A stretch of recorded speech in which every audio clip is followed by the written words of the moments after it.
Okay, over the next couple of chapters, we're going to look at different types of functions and their implied domains. So we have listed here the number of different types of functions. So the first one, one-to-one function, the second one, many-to-one, and then we have one-to-many and many-to-many.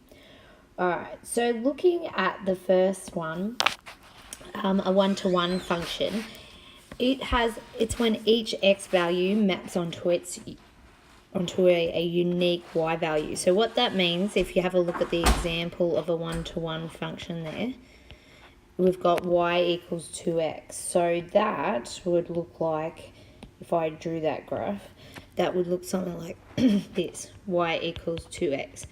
So you can see that for every x value, it has its own unique y.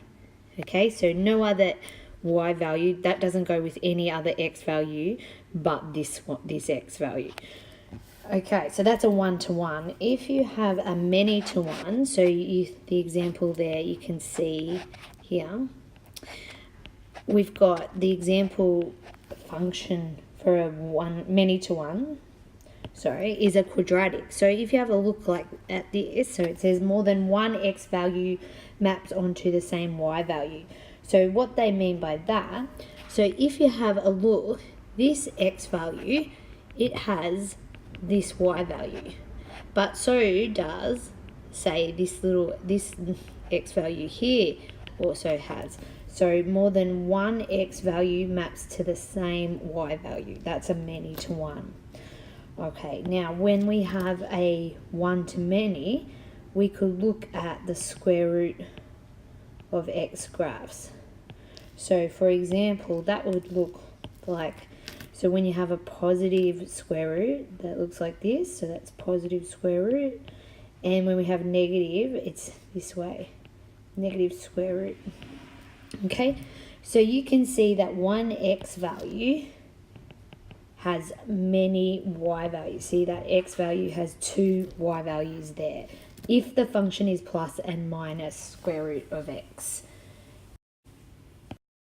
Okay, when we're looking at a many-to-many function, so we can see here our example here is a circle. So if I draw the circle, and you can see the radius is 2, so it'd be 2, -2, whatever. So you can see that more than one x value maps onto more than one, hold on a sec, I'll think of one y value, sorry. So if you look, so the x, say this x, it has this y value, but it also has this y value. So more than one, so it has two or more y values. But this x over here, it also has the same y value as this and this. So you can see the x, so it's a many-to-many. Okay, so looking at today, or the next chapter, is just looking at one-to-one functions.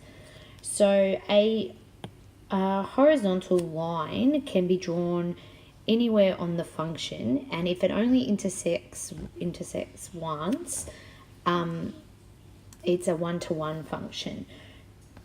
So if we have a look at this first one here, we've drawn the horizontal line. So if you have a look, we've gone like that, and you can see that it intersected twice. So this makes this not a one-to-one function. Okay, if we look at the next one and we do the horizontal line, we can see that only intersects once. So this one is, yes, this is a one-to-one function. Okay, if you look at this one here, this one, when it's the same line, it means it's intersecting the whole way along. So that means definitely more than once. So this one is not a one-to-one function. And if we have a look at this final one, which is a cubic graph, which we'll learn about later.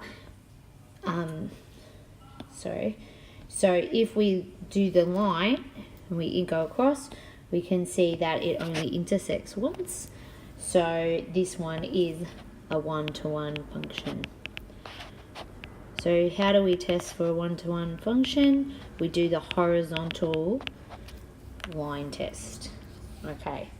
Now we have to remember if the domain is not stated, so remember things up here, if you have a quadratic graph, if we restrict the domain and we only have this part, well, if I draw a horizontal line, it's only crossing once. So if you had the function y equals x squared, but you said the domain was, 0 to infinity, well, this is a one-to-one function because of the restricted domain. So just to remind ourselves, if a domain's not stated, the implied or maximal domain is assumed. So here, it's when we have y equals x squared, the domain can be all numbers, all real numbers.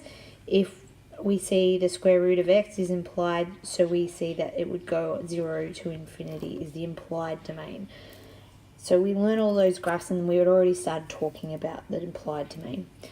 Okay, so let's go, do a couple of examples of what we're going to see. So here, state the maximal domain and sketch the graph and find the corresponding range. Okay, so that's why we've done a little gallery of graphs. So,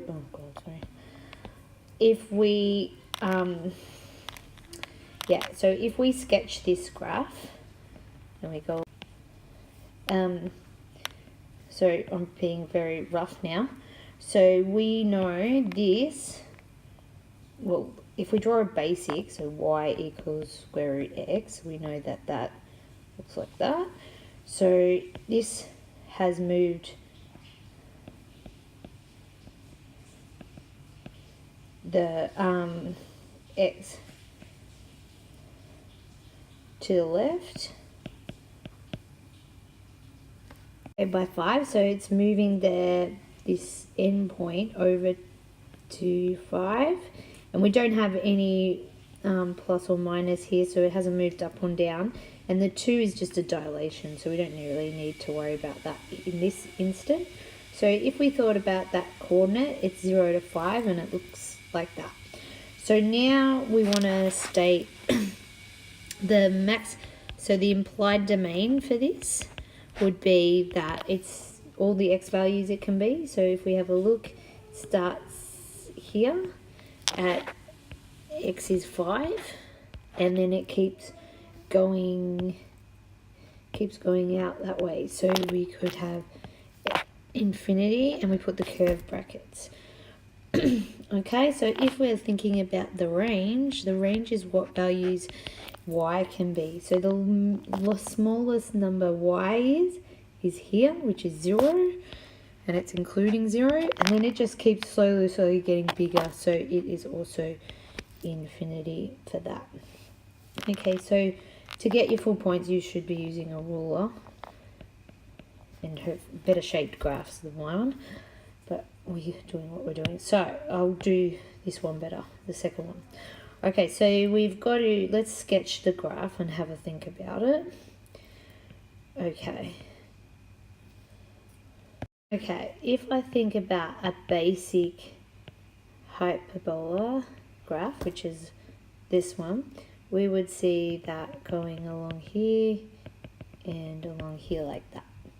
Okay, so let's have a look at the transformation. So this has moved the asymptote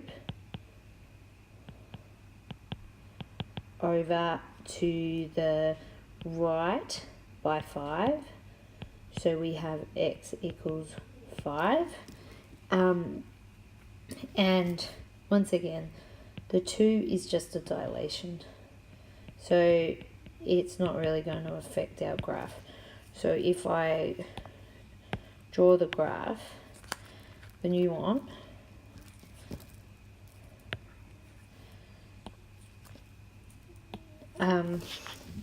I'll draw it in green, we can see we've got a new asymptote at x equals 5. So here I'm going to draw my new asymptote, x equals 5. And then, so that's the only thing. So it hasn't moved up or down. So we've got the thing here. We've got our new graph there. So now let's look. What's the implied domain here? Meaning what can x take on? And we've already practiced this. That's why I got you to do it. So the domain here can be any number. So all, because look, it goes along the x, doesn't do this number, and then it keeps going. So it is all the real field excluding 5.